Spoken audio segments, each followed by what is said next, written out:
Hi, everyone. Welcome to another episode of Outgrow's Market of the Month. I'm your host, Dr. Saksham Sharda. I'm the creative director at outgrow.co. And for this month, we're going to interview Andrew McNulty, who is the co-founder of Touchday, a software service that enables hosts and managers in the short-term rental industry to create digital guidebooks for their guests. Thanks for joining us, Andrew. Thank you for having me. Delighted to be here. So, Andrew, we're going to start with a rapid fire round just to break the ice. You get 3 passes. In case you don't want to answer the question, you can just say pass. But try to keep your answers to 1 word or 1 sentence only, okay? That's a challenge, but I'll try. All right.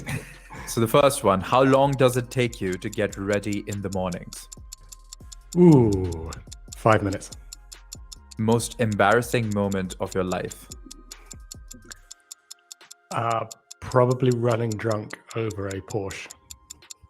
How many hours of sleep can you survive on? Oh, I like my sleep. 8. Fill in the blank. An upcoming marketing trend is blank. Being personal. The city in which the best kiss of your life happened. Bath. Pick one, Mark Zuckerberg or Jack Dorsey. Jack Dorsey. The first movie that comes to your mind when I say the word ambition. Oh, I pass. Okay. When did you last cry and why? I cry frequently. When my cat died recently. The biggest mistake of your career?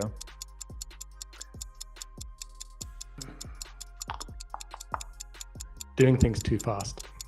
How do you relax?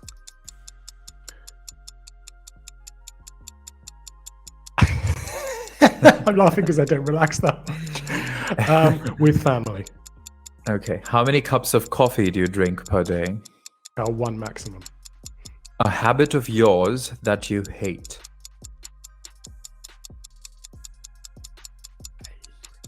Indecision. The most valuable skill you've learned in life? Patience. Your favorite Netflix show? Well, we're watching Schitt's Creek at the moment. Okay, so that was the end of the rapid fire round, and you scored 9 on 10 because you passed 1 question. So you only win a car. Just kidding. You don't win anything. Welcome to marketing. But yeah. Okay, so let's go on to the bigger questions. The first one is, from being a CFO at Gucci to starting your own company, what challenges did you face in your corporate life? And tell us about this journey. Wow, that's not a question I get asked that often. So thank you for asking it. Gucci was an absolute ball, as was my entire life in fashion. Not because I'm a fashionista. In fact, if people could see the video at the moment, they'd realize pretty quickly that I am not a fashionista. However, the people are fantastic and they're amazing. And that's what's kept me there had kept me there as long as it did. Together with the fact that I was really ambitious and still am. So there was always a lot of progression. But because I wasn't a product person, a fashion person, it was never going to be something that fulfilled me.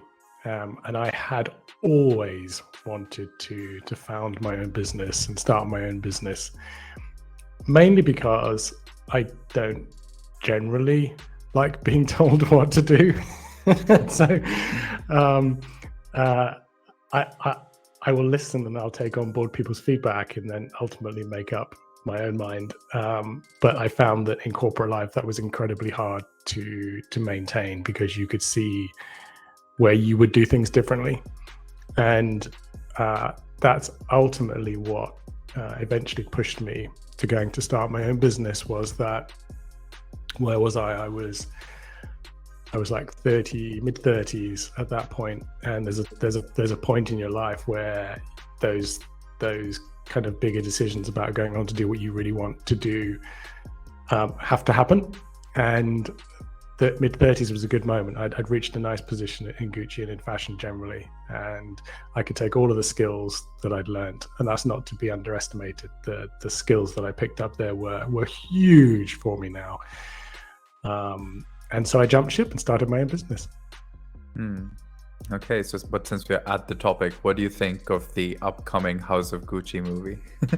You must have heard of it with Lady Gaga and Jared Leto. And yeah, I think everything that Gucci has done over the years has been to always try to find that different angle and to tap the moment of the time, and that is something that very few brands manage to do successfully. And I think that the example you gave there is just one of many where they kind of cotton on pretty quickly to where things are going and the shape of things.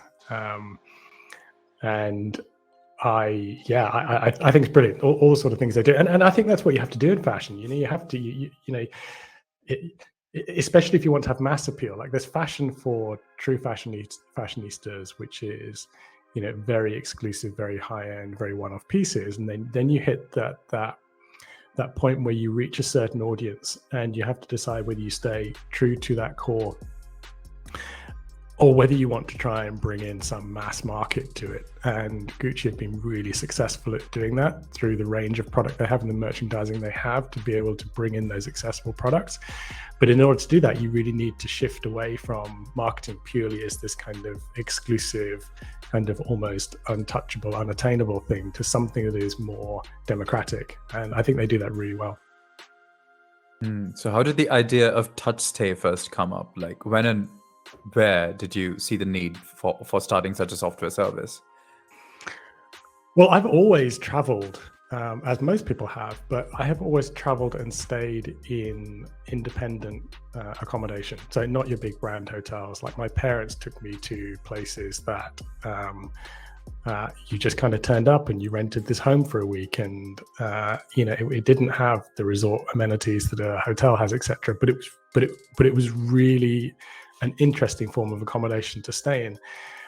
But I found as I started to stay in those places myself and take my kids to those sort of places, that the quirkiness, which was a real positive for those kind of businesses, was often matched in a way that you wouldn't necessarily think of, which was that the owners behind the scenes often had a little quirkiness, some personality, some things to say. And when you tapped into that, as I frequently did, because I was a pain in the ass and I would ask lots of questions all the time, it'd be like, well, this is great, but where do I take my kids for ice cream? Or what's the best pizza place to go to? Or just really annoying stuff like, you said that there would be towels in the bathroom. I don't see any. Where are they? Those kind of things. And the more and more I asked those questions, the more and more I realized that the person I was staying with had the answer instantly. And I thought, why are they spending all this time answering my questions? And my questions must be just like all the other questions that come from guests. You know what it's like if you've gone and stayed in Airbnb or something, you never truly know exactly what your experience is going to be like or what you're going to get. And so inevitably there are unanswered questions, or if you're like me, you ask them. And there are always answers. And we thought, well, let's take that into a digital product so that the guest knows after they've booked that they have everything on their device that they could possibly want to know. Not only is that good for the guest, but it's fantastic for the busy host. Why would you answer the same question over and over and over again when you have this effectively knowledge-based digital repository of all the answers, which you can give to your guests before they even leave home? So that was the genesis of it. And it's become, so much more than just that. There's so many more potential things that you can do once you have something in digital form and you reach a consumer, there's lots of things you can do with it. But that was the birth of the idea. And where do you think, because after the pandemic and during the pandemic, I suppose the Airbnb industry or this independent homes rental industry took a little bit of a beating, I suppose. What do you think the future of the industry is in general? Well, first of all, I think it's interesting that the beating that these kind of places took was really very, very short-lived. if you were fortunate enough to be in a market where there was a lot of domestic travel. So the UK, where I'm from, but also, virtually the majority of the US, with the exception of, probably Hawaii, regions which you had to fly to. Domestic travel in Australia, for example, New Zealand. But as soon as you go to sort of Thailand, Indonesia, Caribbean islands, all those places you have to fly to, they took a beating for a lot longer. But for those that had domestic travel, we all wanted to go away. And as soon as our economies allowed us, or our governments allowed us to do so, we went. We just didn't get on a plane to do so. And I think one of the wonderful things that's come out of that is that we've all, don't get me wrong, I think we'd all still love to jump on a plane and fly somewhere off and be completely away from stuff. But I think we've also realized that, this thing about travel, this emotional part of travel, which is to escape, can be easily achieved domestically. There's some wonderful places here in the UK that we've gone to and experienced that are on our doorstep. And you're like, why do I have to fly to Florida or something, to feel like I can get away? You could do that domestically. So this fueling of demand and this discovery that we've all been able to find because of the pandemic is one of the really positive aspects I would take away. And I think that's one of the things that this industry, particularly short-term rentals, will really, really benefit from, is the number of extra eyes that are on this form of accommodation that probably weren't there before. Airbnb did a great job of growing the awareness of this kind of accommodation. But the wave, the pandemic that hit, and the forcing of people to try and find things on their doorstep meant that there was a huge demand for stuff on the doorstep that hotels couldn't fill, that other forms of accommodation couldn't fill. And if you had the money that you saved from taking your family of 4 off to the States from the UK, and maybe you saved £2,000-3,000 in the airfare, some of that's going back into investing in really nice places to stay in the UK, so you can kind of up your level of stay experience. And I think that's one of the things that's really been beneficial to come out of it. And I think that's one of the things that I mentioned earlier in one of the questions, was you asked about excuse me, a future trend in marketing, and I think I replied being personal. And I think that is what we all crave now. It's not just a place to stay, but a place to stay that has a certain difference about it. And often that's around the experience you have when you're there, the interactions you have with the people that you're there, the interactions you have with the hosts. It's the interactions the experiences you have in the community, the places you see, the places you go to, on a much deeper level, because we all appreciate it so much more. And I think if we can tap into, and this industry is brilliantly poised for that, to be able to tap into this great asset that they have, which is a very personable form of accommodation and host behind it, and this desire of the traveler to want to go and connect with something a bit more interesting than a hotel.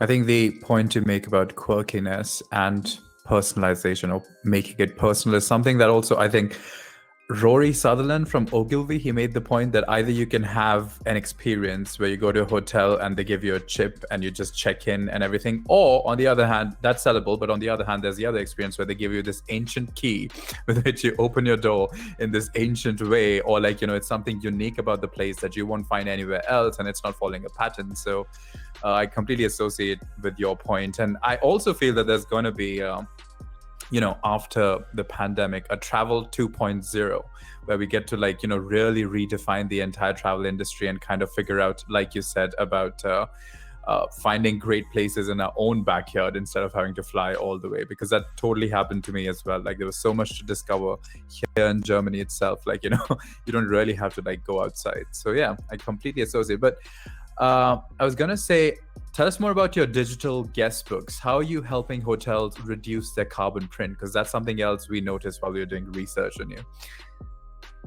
Yeah, we've been very, at the outset, very keen to try and bring in a sustainability angle to our business, and do it in a serious and honest way. probably one of the weaknesses I might have said if we'd had a bit more time to talk about it is a level of earnest that we sometimes have, where we want to do things too right and too properly, which can stymie you a bit. But I think it was important with sustainability to try and honor that, because there's a lot of Me Too kind of stuff going on, and greenwashing, and you get the point. And for us, it was important that we set out a sustainability path, so that we weren't just kind of saying on Earth Day, hey, we're going to plant some trees. And more to the point was to try and recognize that us as a company, Touchday, can have our own sustainability position, but that should not be something that we try to push down to our customers through the use of our guidebook product, but rather give our customers the ability within their guidebooks to showcase their own version of what sustainability is. And that could be supporting the underprivileged kids charity in their local region, or it could be planting trees with ecology at a more macro level, which is what we do. And there are all of these things that I don't know why I was surprised, but all of these things that I suddenly discovered that all our customers are doing. They're already doing things within their community. There was an example of one here in the UK who'd completely renovated and refurbished their places over COVID, and all of the old furniture they recycled through to local charities, so that those people who needed that could take advantage of it. And that kind of thing, I think, is a part of what we were talking about just now, that guests and travelers are looking for a sustainable place to go and stay. And sustainability, like I said, does not have to mean CO2 emissions and planting trees. Sustainable can mean, are you being a part of generating a local sustainable economy by doing some of the things that I just mentioned? And it's therefore what I might call a triple bottom line effect, where you're environmentally aware, you're socially aware, but also it's a profitability issue for your business, because that's what the guest and that's what the traveler wants. And I think that's important when we think about sustainability. That's what we wanted to really focus on, was to not be one-dimensional about it, and that has the potential to be slightly complex. But if we can really distill that into the simple message, which is, our customers, what are you doing to be sustainable? And here's a part in the guidebook where you can talk about that to your guests. So what are the things that you do in Earnest that you think have kind of pushed you back? I'm interested in knowing. I think it's because we have a tendency to overthink scenarios, because we want to do them so right. And so any particular thing that comes along, there's this kind of philosophy with a startup, isn't there, where you kind of just crack on with it and do it and see where the chips fall. There's also a very deliberate way of doing it, which I think is equally valid in a startup world. It doesn't mean that you kind of never do anything. But if you're going to do something and make that step forward, consider all the options and weigh them up. And then by all means, implement it simply in the kind of minimal viable product way. But that's and you can hear it in the way I'm talking. That's a little bit about what I mean about the Earnest approach, is that we want to do things very deliberately. And that can sometimes hold us back if we're too long on it. But because we have that awareness, we tend to kind of say, guys, let's draw the line here and let's just go with the one that's on our gut after having considered everything.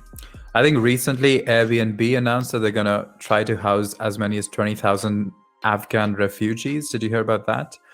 So I think a lot of these companies are taking stands in Earnest, and so I can totally associate with the direction you guys are going in as well.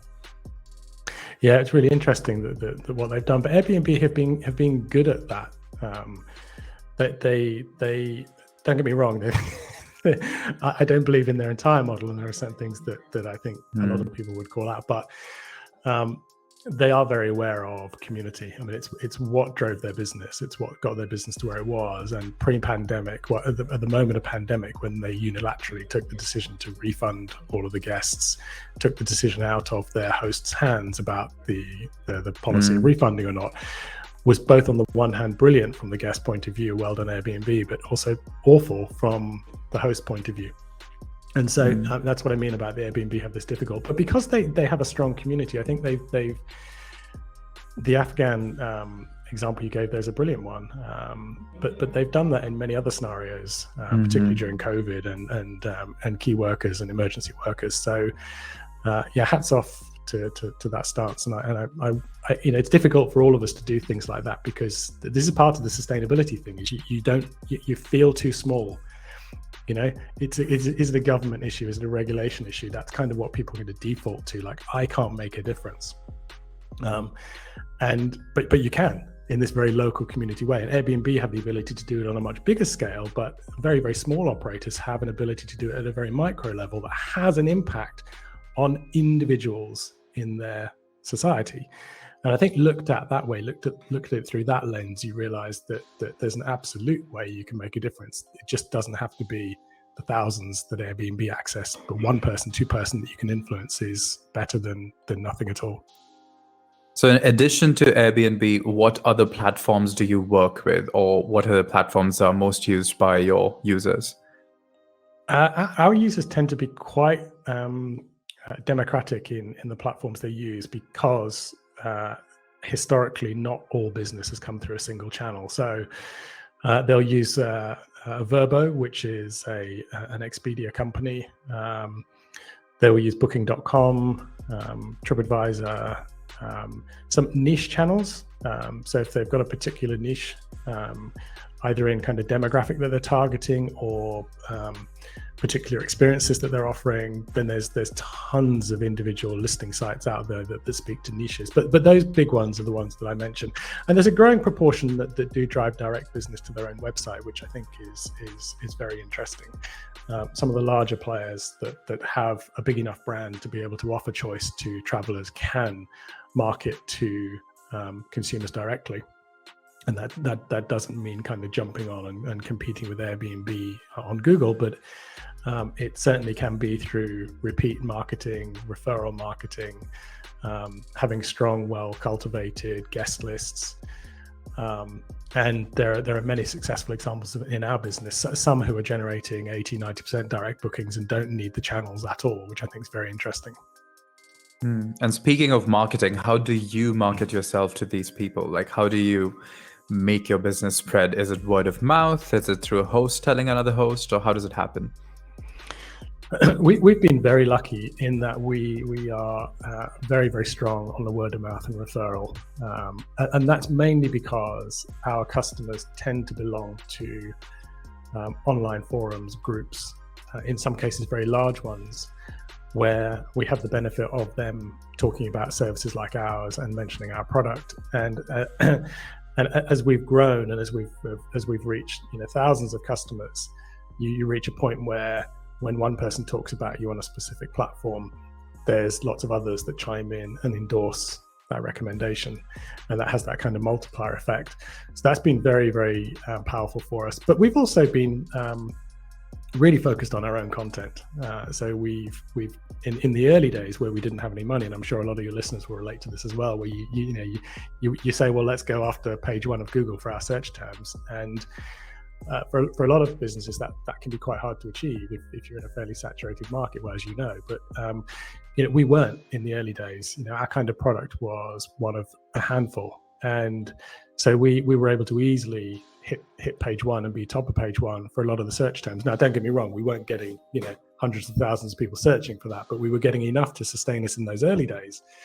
And we've maintained that strong presence, but we've gone away from that now. We've like I say, we've got the referral stuff, but we've also tried to be a little bit more creative in the kind of things we're doing, where we don't have a huge budget behind us.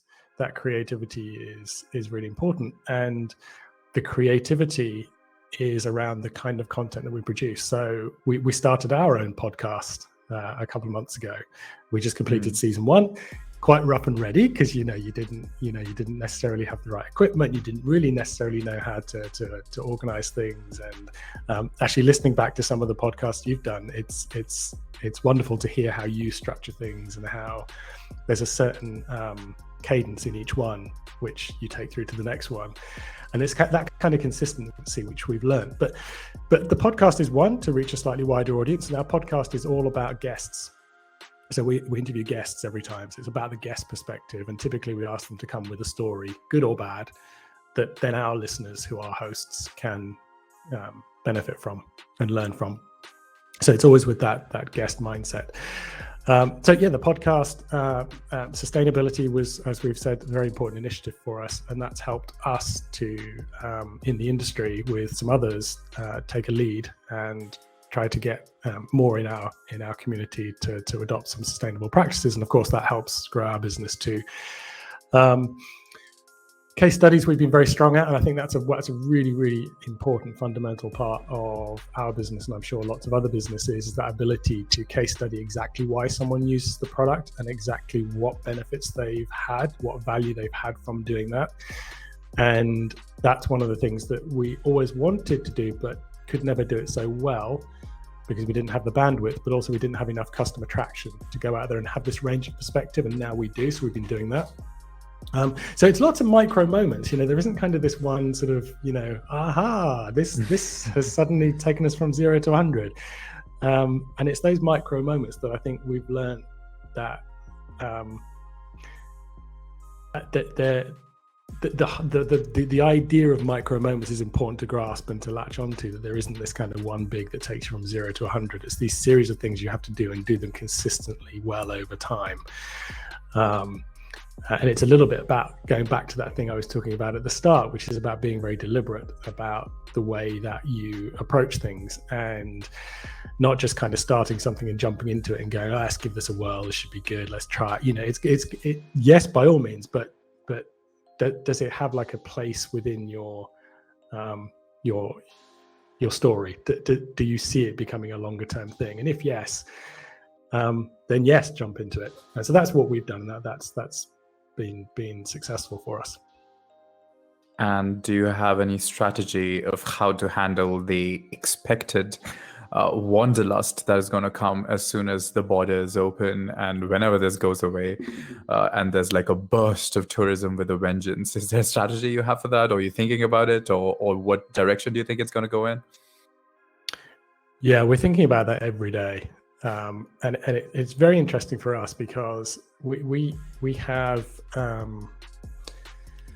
we probably have close on 1.5 million guests that will use our product this year, and that's a part of our business model which is untapped at present. We monetize through our customers, our hosts, and not just individual hosts but managers of a portfolio of properties.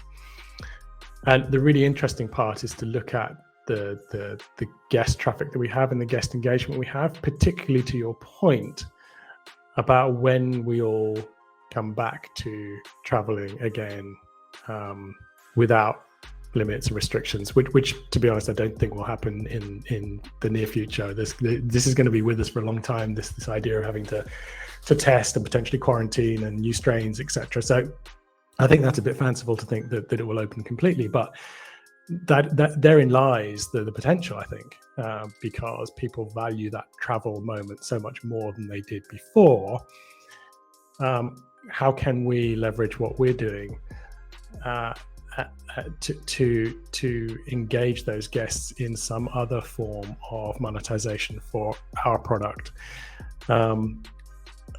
But what we're always mindful of is that the guest is not our guest, the guest is our customer's guest. So we have to try and conceive of a product down the road where our customers have full control over their guest, but they have a number of other options, a suite of options, which will enable both them and us to benefit from the traffic, the guest engagement that we get in those guidebooks. So that's not really a very tangible answer to your question, but I think it gets across the kind of things that we're thinking about.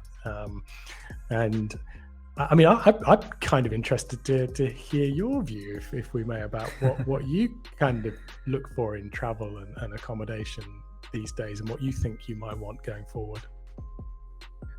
I don't know. I just know that there is a wanderlust in me, even though I wasn't a very wanderlusty person before the pandemic. And I know for certain I would be interested in traveling a lot after all of this is done. But as you say, we don't even know when this is going to be done. So there's nothing concrete we can say. I was just wondering what your approach or strategy towards it was in general. But I think that was a good enough answer for a question that's vague. So Thank you.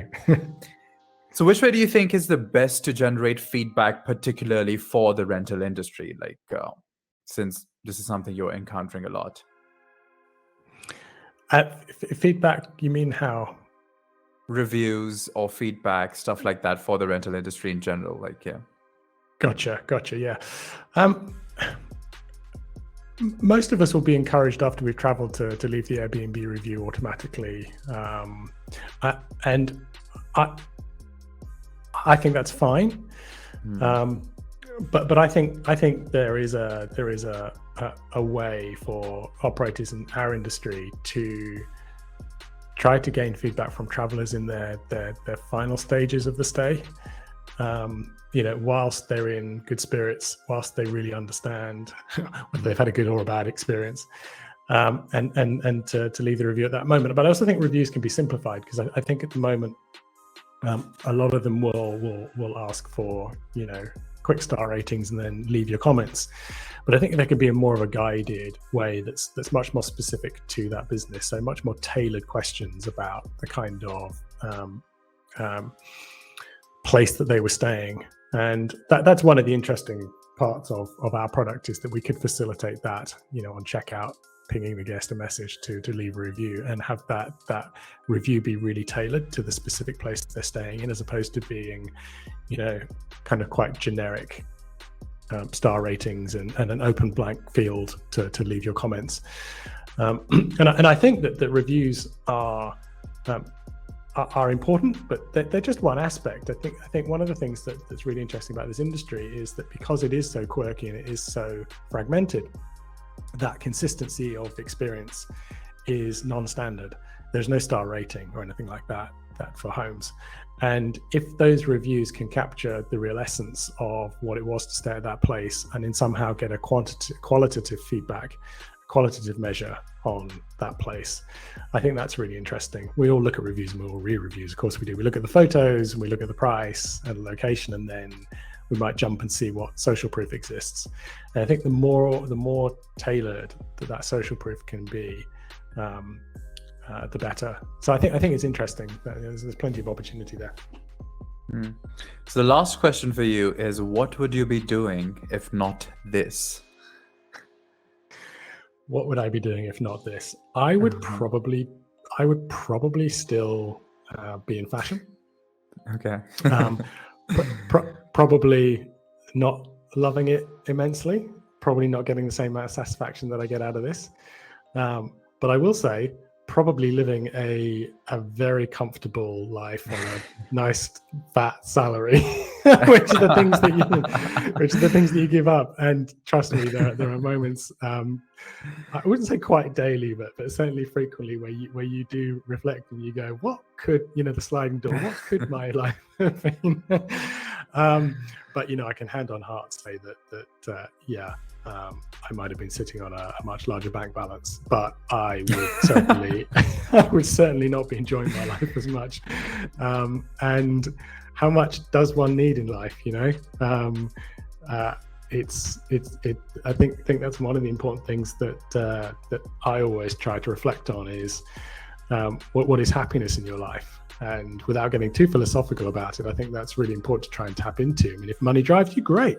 But money is important for most people, of course it is. But for a lot of people, you reach a point where another extra $1,000, pounds in your bank account is not going to change your life materially at all.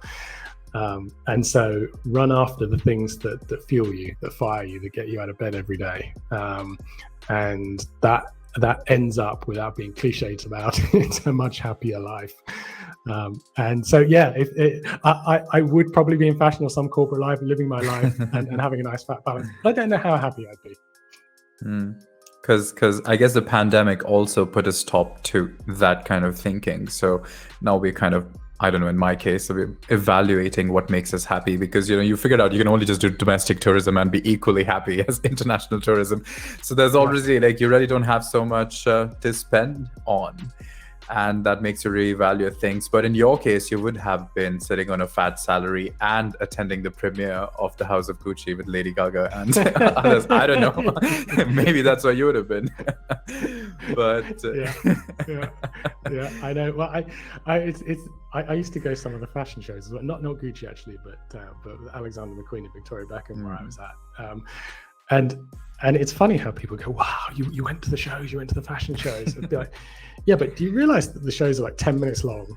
And you're normally standing there waiting for it to start because the designer is hours late. And it's over like in a flash. And so it's like I guess totally, yeah. But I mean, I guess that kind of takes away from the kind of the lead up to it and the experience and the party you have afterwards and all that kind of stuff that goes with it. It is a bit more than that, but certainly people are like, oh, the show. It's like, well, it's not just the kind of show that's a part of it. Well, that's great, because I mostly can't sit through like long stuff anyway. So 10 minutes show is perfect, and you get to network the rest of the time. Brilliant. That sounds ideal. But okay, well, that was the end of the interview. Thanks everyone for joining us for this month's episode of Outgrow's Market of the Month. That was Andrew McNulty, who is the co-founder of Touchday, a software service that enables hosts and managers in the short-term rental industry to create digital guidebooks for their guests. Thanks for joining us, Andrew. Thanks very much for having me. It's been a blast. Check out their website for more details, and we'll see you once again next month with another Marketer of the Month.